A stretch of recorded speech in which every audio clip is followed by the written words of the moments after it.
I am just pointing out to you a little missing of one element, which happens to be the most important element. We don't realize it. Somehow we think that meditation is a mechanical exercise to use words, mantra, body, closing eyes. That's not meditation at all. Even holding beads in your hands and moving them, repeating words like a parrot, leads you nowhere. It has to be a visualization of the beloved. It's the love that pulls you. Nothing else can pull you like that. The mechanical exercise is only good for your body, and maybe it can help your mind to a little extent, but it never helps you spiritually. For spiritually, you must do what the spirit needs. The spirit does not need your logic. The spirit does not need your books. The spirit does not need your understanding. The spirit needs your love and devotion. That's the basic bottom line of spirituality. Somebody asked me to write a chapter in his book. He said, I'm writing a book on spiritual path. I want you to contribute to it. I said, well, my chapter is going to be very small because I don't have too much writing ability.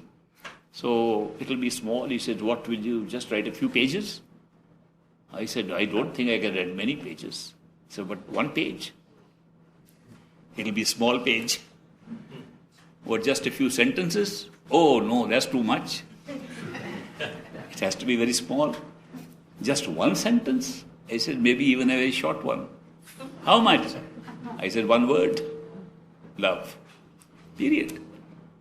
You want to understand spirituality? Understand love. You understood spirituality.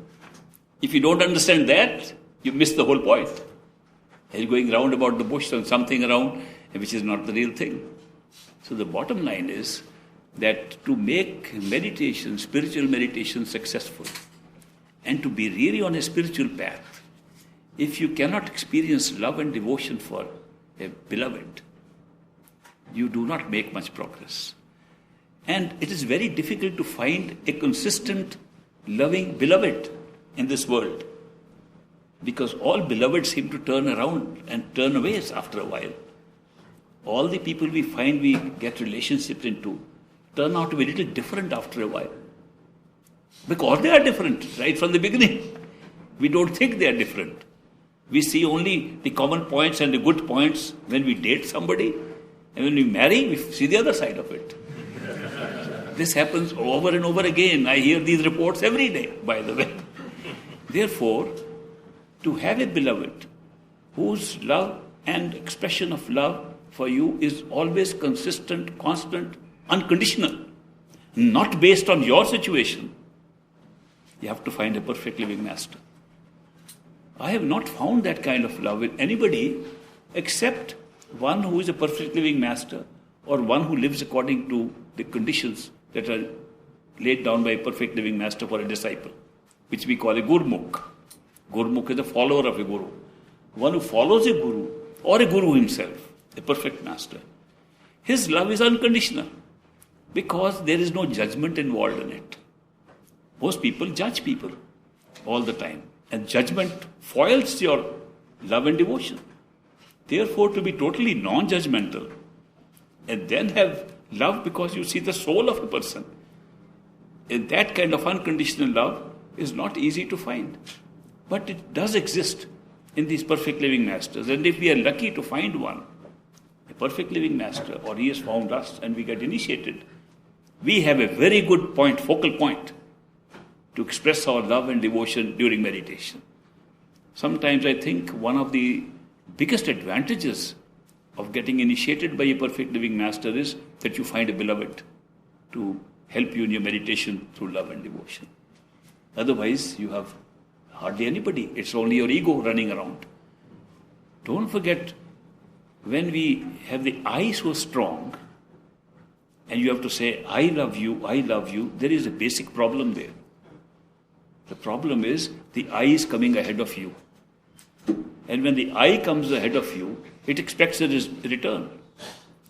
Expectancy is built into a person who says, I do this for you, I love you, I can.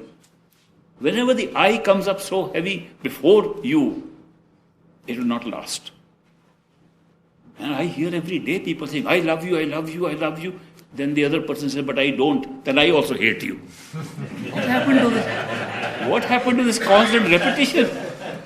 This constant repetition, the expectancy of you doing the same thing is built into the statement that I love you. If you don't love me, then I won't love you anymore.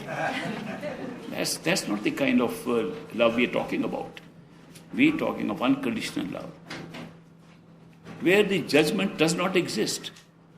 I can tell you, a perfect living master loves you, whether you love him or not. If you love him, very good. If you don't love him, very good. If you hate him, very good. If you kill him, very good. He will still love you the same way. That's the quality of unconditional love. You don't find it very easily, but you'll always find it in a perfect living master. Because he has reached a point where he does not see you as someone different from him. He has reached a point where he finds that you are a common totality of consciousness. There's no separation at all. He does not see the separation. He sees that present state of consciousness is in a different state, otherwise we are the same. When you see like that, you can't have but unconditional love. And that is the real reason. So therefore, it's a great advantage to have a perfect living master as the nodal point or a beloved, where you can express your unconditional love and make your meditation successful.